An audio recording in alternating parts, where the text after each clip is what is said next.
Hello everyone. ഇന്നത്തെ ക്ലാസ്സിൽ ചർച്ച ചെയ്യുന്നത് 2025 +1 തുല്യത ഇക്കണോമിക്സ് മോഡൽ ചോദ്യപേപ്പറാണ്. നമുക്ക് ചോദ്യപേപ്പറിലേക്ക് കടക്കാം.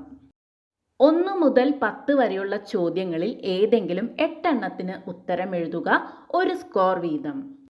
ചോദ്യം നോക്കാം. ഇന്ത്യയിൽ ആദ്യത്തെ റെയിൽ ഗതാഗതം ആരംഭിച്ചത് എവിടെയായിരുന്നു? ആൻസർ മുംബൈ. മുംബൈയിലാണ് ഇന്ത്യയിലെ ആദ്യത്തെ റെയിൽ ഗതാഗതം ആരംഭിച്ചത്. അടുത്ത ചോദ്യം. ഇന്ത്യയിലെ ഗ്രാമീണ വ്യവസായങ്ങളെയും ചെറുകിട വ്യവസായങ്ങളെയും പഠിക്കുന്നതിനായി 1955 നിയമിക്കപ്പെട്ട കമ്മിറ്റി ഏത്? ഉത്തരം കാർവേ കമ്മിറ്റി. കാർവേ കമ്മിറ്റിയാണ് ഇന്ത്യയിലെ ഗ്രാമീണ വ്യവസായങ്ങളെയും ചെറുകിട വ്യവസായങ്ങളെയും പഠിക്കുന്നതിനായി 1955 നിയമിക്കപ്പെട്ട കമ്മിറ്റി. അടുത്ത ചോദ്യം. ഇന്ത്യയിൽ ദരിദ്രരെ നിശ്ചയിക്കാനായി ആദ്യമായി രൂപരേഖ തയ്യാറാക്കിയ വ്യക്തി ആര്? ഉത്തരം ദാദാഭായ് നവറോജി. ദാദാഭായ് നവറോജിയാണ് ഇന്ത്യയിൽ ദരിദ്രരെ നിശ്ചയിക്കാനായി ആദ്യമായി രൂപരേഖ തയ്യാറാക്കിയ വ്യക്തി. അടുത്ത ചോദ്യം. ഗ്രാമീണ കാർഷിക മേഖലയിലെ വായ്പാ സംവിധാനം നിയന്ത്രിക്കുന്ന ഉന്നതാധികാര സ്ഥാപനം? ഉത്തരം നബാർഡ്. നബാർഡാണ് ഗ്രാമീണ കാർഷിക മേഖലയിലെ വായ്പാ സംവിധാനം നിയന്ത്രിക്കുന്ന ഉന്നതാധികാര സ്ഥാപനം. അടുത്ത ചോദ്യം. താഴെ പറയുന്നവയിൽ പാരമ്പര്യേതര ഊർജമായി കണക്കാക്കാൻ കഴിയുന്നത് ഏത്? ഉത്തരം സൗരോർജം. സൗരോർജമാണ് പാരമ്പര്യേതര ഊർജമായി കണക്കാക്കാൻ കഴിയുന്നത്. അടുത്ത ചോദ്യം. ആവശ്യമായതിനേക്കാളേറെ ആളുകൾ തൊഴിലിന് നിയോഗിക്കപ്പെടുമ്പോഴുണ്ടാകുന്ന തൊഴിലില്ലായ്മയുടെ പേര്? ഉത്തരം പ്രച്ഛന്ന തൊഴിലില്ലായ്മ. ആവശ്യമായതിനേക്കാളേറെ ആളുകൾ തൊഴിലിന് നിയോഗിക്കപ്പെടുമ്പോഴുണ്ടാകുന്ന തൊഴിലില്ലായ്മയാണ് പ്രച്ഛന്ന തൊഴിലില്ലായ്മ. അടുത്ത ചോദ്യം. ആഗോളതാപനത്തിന്റെ പ്രത്യാഘാതം താഴെ പറയുന്നവയിൽ ഏതാണ്? ഉത്തരം ഉഷ്ണമേഖലാ രോഗങ്ങൾ വർദ്ധിക്കും. അടുത്ത ചോദ്യം.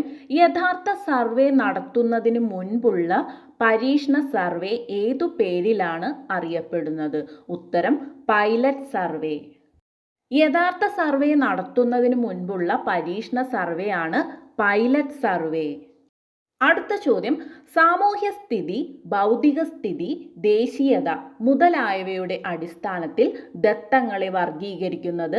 ഉത്തരം ഗുണപരമായ വർഗീകരണം. സാമൂഹ്യ സ്ഥിതി, ഭൗതിക സ്ഥിതി, ദേശീയത മുതലായവയുടെ അടിസ്ഥാനത്തിൽ ദത്തങ്ങളെ വർഗീകരിക്കുന്നതാണ് ഗുണപരമായ വർഗീകരണം. അടുത്ത ചോദ്യം. R-ന്റെ മൂല്യം -1 ആയാൽ ചരണങ്ങൾ തമ്മിലുള്ള ബന്ധം? ഉത്തരം പൂർണ്ണ നെഗറ്റീവ് സഹബന്ധം. R-ന്റെ മൂല്യം -1 ആയാൽ ചരണങ്ങൾ തമ്മിലുള്ള ബന്ധം പൂർണ്ണ നെഗറ്റീവ് സഹബന്ധം. 11 മുതൽ 15 വരെയുള്ള ചോദ്യങ്ങളിൽ ഏതെങ്കിലും 4 എണ്ണത്തിന് ഉത്തരം എഴുതുക. 2 സ്കോർ വീതം. ചോദ്യം നോക്കാം. സൂചകാങ്കങ്ങളുടെ 2 ഉപയോഗങ്ങൾ എഴുതുക.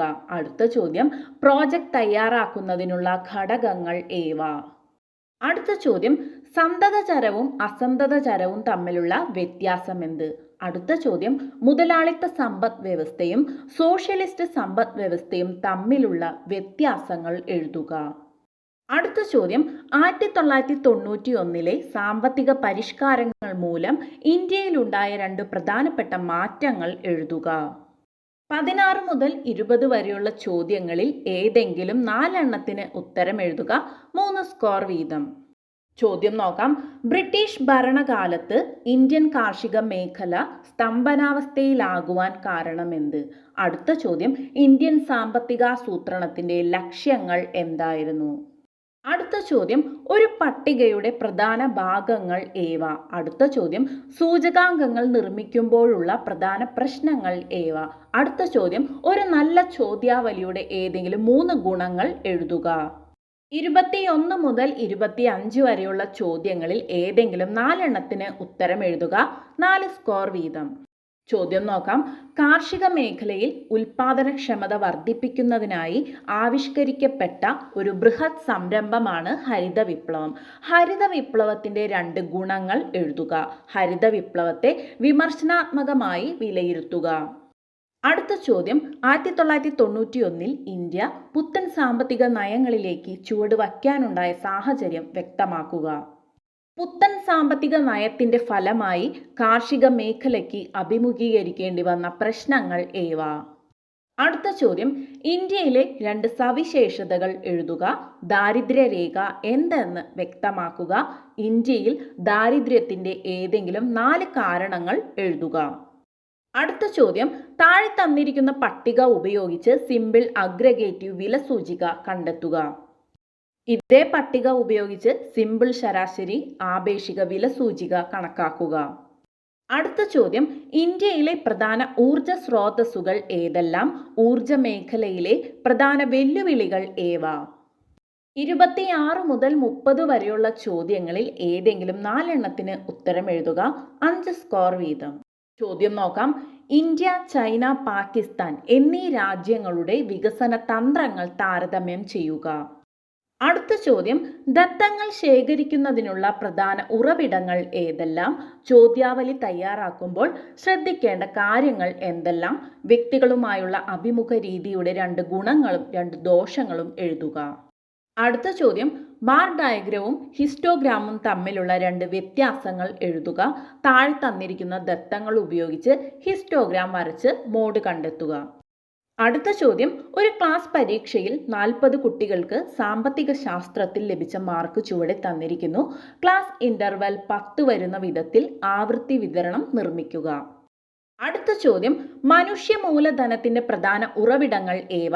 മനുഷ്യ മൂലധനവും സാമ്പത്തിക വളർച്ചയും തമ്മിലുള്ള ബന്ധമെന്ത്? 31 മുതൽ 33 വരെയുള്ള ചോദ്യങ്ങളിൽ ഏതെങ്കിലും 4 എണ്ണത്തിന് ഉത്തരം എഴുതുക. 8 സ്കോർ വീതം. ചോദ്യം നോക്കാം. സുസ്ഥിര വികസനത്തിന്റെ പ്രാധാന്യം എന്ത്? സുസ്ഥിര വികസനത്തിനായി സ്വീകരിക്കാവുന്ന തന്ത്രങ്ങൾ ഏവ?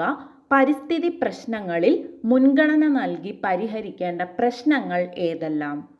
അടുത്ത ചോദ്യം ഇന്ത്യയിൽ ദാരിദ്ര്യ നിർമ്മാർജ്ജനത്തിനായി നടപ്പിലാക്കിയ ഏതെങ്കിലും 6 പദ്ധതികളുടെ പേര് എഴുതുക. ഇവയുടെ ലക്ഷ്യം വിശദമാക്കുക. ഇന്ത്യയിൽ ദാരിദ്ര്യ നിർമ്മാർജ്ജന പരിപാടികളുടെ 2 പോരായ്മകൾ എഴുതുക. അടുത്ത ചോദ്യം മീൻ, മീഡിയൻ, മോഡ് എന്നിവ കണ്ടെത്തുക. മാധ്യത്തിന്റെ കൗതുകകരമായ സവിശേഷത എഴുതുക. ഇത്രയുമാണ് 2025 +1 ഇക്കണോമിക്സ് മോഡൽ ചോദ്യപേപ്പർ. മറ്റൊരു ക്ലാസ്സുമായി വീണ്ടും കാണാം. Thank you.